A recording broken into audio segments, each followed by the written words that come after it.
Ahoj, vítejte u krátkého informačního videa. Jak můžete na první pohled vidět, tak jsem si pořídil novou základnu T818 a rovnou se dáme k simracingu, co nás čeká, co nás nemine. Tak v první řadě bych chtěl udělat sérii videí z Richard Burns Rally, kdy vlastně se chci jak naučit nějaké ty stage, tak hlavně projet si všechny ty české, co tam jsou. A pokud jste viděli moje video ze simracingu, vlastně porovnání Dirt Rally 2 a právě Richard Burns, tady máte záložku, tak jste na konci viděli takový bonus, který byl podle mě moc fajn a i vám se to docela líbilo, a proto bych chtěl udělat seznam všech těch tratí, co v Česku máme, co jsou Richard Burns Rally, a potom je i projet, jak to vlastně vypadá, udělat takovou menší sérii, jak to vypadá ve hře, jak to vypadá IRL.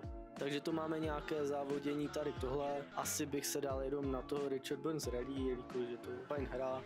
Možná občas dirty třeba s někým uvidíme, ale bohužel na to hraní není moc času, jelikož pracuji vlastně jako řidič autobusu a některý týden jsem pořád v práci, někdy na několik dní. Někdy jsem zase týden doma, takže se pokusím něco nahrát dopředu, třeba i tak.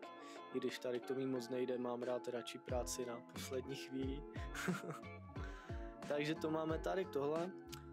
Taky jsem si přemístil monitor.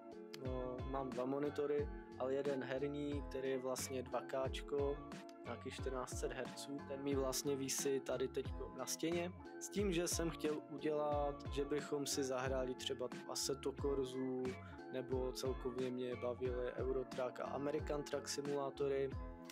Jenže jsem zjistil, když jsem právě třeba hrál Forzu, že hraní na monitoru stojí za hovno.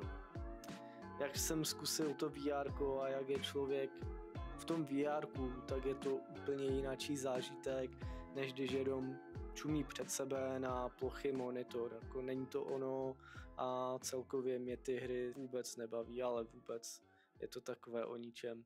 Takže možná časem, když bude mít Eurotrack nebo American Truck simulátor lepší optimalizaci na VR, protože teď, když to člověk zapne, tak to vypadá jako kupa sraček, což se mi fakt jako hrát nechce, protože to je fakt jako o ničem.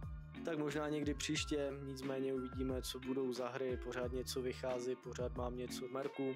Teď jsem třeba začal Half-Life Alyx, který je úplně luxusní, takže se na něho určitě mrkněte. Tady hodím zase záložku na ten playlist. A to bude asi k dnešku tak vše.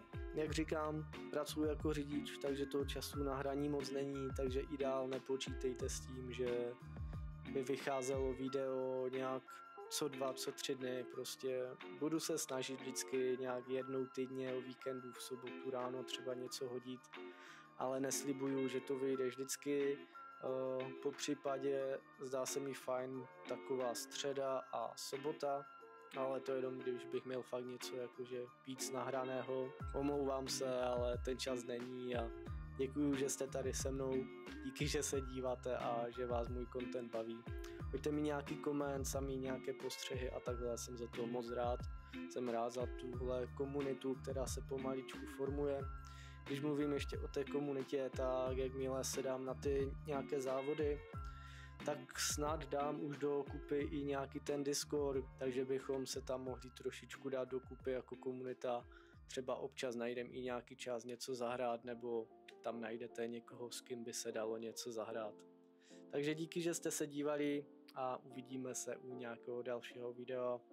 Buď ze simracingu nebo z VR jako takového, protože těch her, co si chci zahrát a co vycházejí, je fakt kupa. Takže se máme určitě na co těšit a mějte se fajn. Čau čau.